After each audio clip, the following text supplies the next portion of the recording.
Good morning. I rarely take the time out to give a shout out to athletes because they're gifted and they're paid and they don't have to worry about eating and a lot of the things that normal people have to worry about. They are not our leaders, but when I see a young man that's just got out of college, went to the pros, and how he has handled his slip from the first round to the fifth round, which actually wasn't a slip, it was premeditated black crime. As far as I'm concerned, he did something though that demonstrates his leadership and his caring and the fact that he's doing things his way. And a lot of people don't like it, but who cares what they like? Be a man. Do the things that you're supposed to do for yourself. That role, that takes more than courage, that takes soul. He promoted the event himself on social media, no handlers, no press push, just a message. I'm pulling up, be there. And when he got there, he didn't just wave and leave, he stayed, he connected, he led. What Shedeur did wasn't just a charitable gesture, it was a form of protest, a refusal to let systemic neglect define the outcome. He walked into a grieving, overlooked community and said, I'm with you, I see you, I'm not afraid of you, I am you. That kind of presence is rare in any athlete, let alone a rookie. But it gets even more powerful when you see what happened next. Because he didn't just show up with words, he showed up with his whole heart and a football. This wasn't a ribbon cutting ceremony.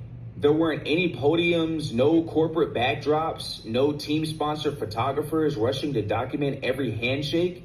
This was something far more real and far more rare. Shedeur'S Sanders didn't arrive with a speech. He arrived with the football in one hand and a smile on his face. Over the course of 4 hours, nearly 1,000 residents of the Garden Valley apartments came together for what Sanders called the Garden Valley Fun Fest. But don't let the name fool you. This wasn't some feel-good charity drive. This was healing in motion. A day built for people who had been through a lot of pain. A day meant to remind them that joy had a place in their lives still. The kids, they didn't care about draft rankings or Instagram followers. They just saw Shedeur as someone who was willing to throw a spiral, race across the blacktop, and laugh when he got tagged.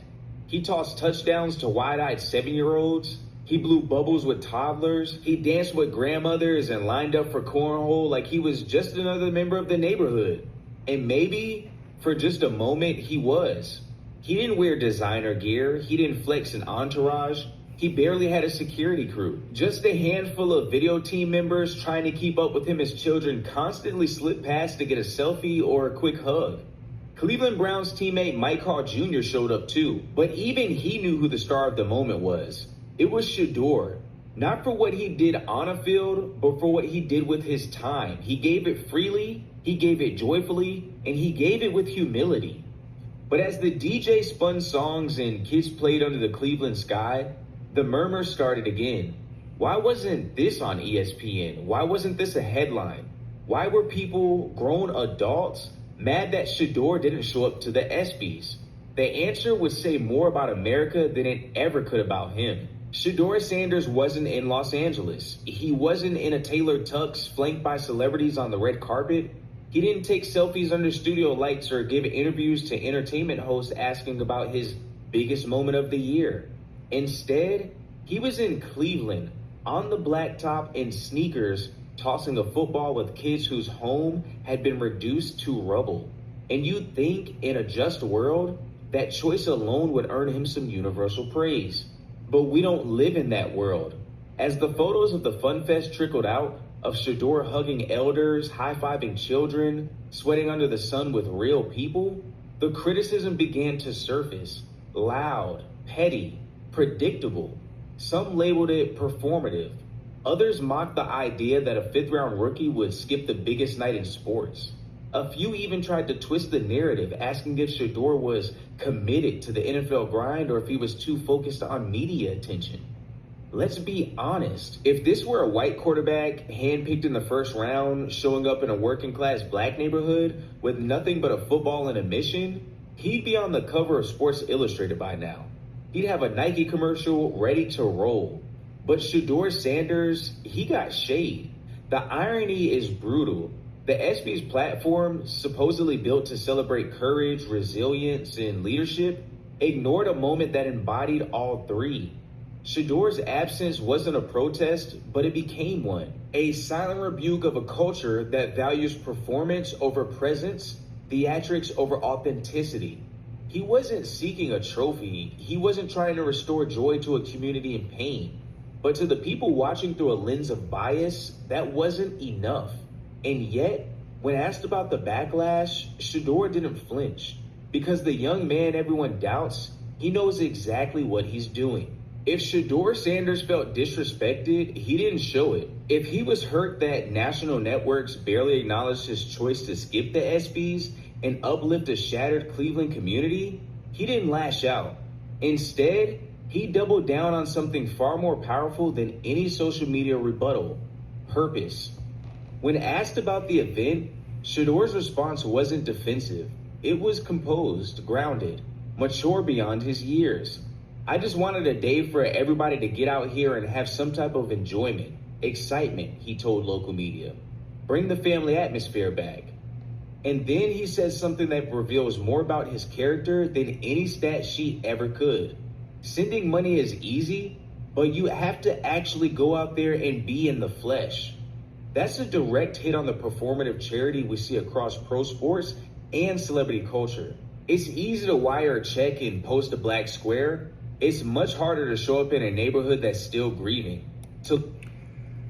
I just wanted to give, especially our viewers, a taste of what real leadership, especially in a young man, a young black man, who has a lot that he could complain about, but he decided to go help in the best way that he knew how, a devastated Cleveland community, which right now he is under the Cleveland Browns football leadership, and he led like a quarterback should lead, not with what people expected him to do, but what he knew what was right. Instead of being in a tuxedo, he was with kids whose apartments and lives has just been disrupted. Most people don't have to worry about things happening like apartments blowing up, putting a father and his two children in the hospital with 90% burns, having no place to go, and nobody acting like they care. You know, if you have never been through that, then you don't know.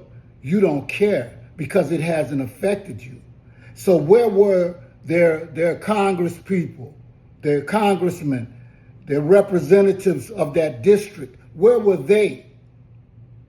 Now, we have a lot to say about Shedeur'S. And I'm not talking about me, because for me, he is who he's supposed to be for me. He's my little brother. You understand? And I don't care right now about football, basketball, and all that other stuff. I care about what happens to the people. How are we going to live in America? I understand how we have been living, but how we are going to live in the future. What kind of world in America we're going to leave behind for our children. I worry about how people are going to eat, even myself sometimes. I worry about how people are given to a social security system that takes money out of it and give it to defense, give it to wherever the legislature deems necessary. But then you tell me that you're going to run out of money. I worry about how we elect people to represent us and they represent themselves and we say nothing about it. So this is the reason why I'm doing this today. I'm going to say something about this because this man put his time on the line.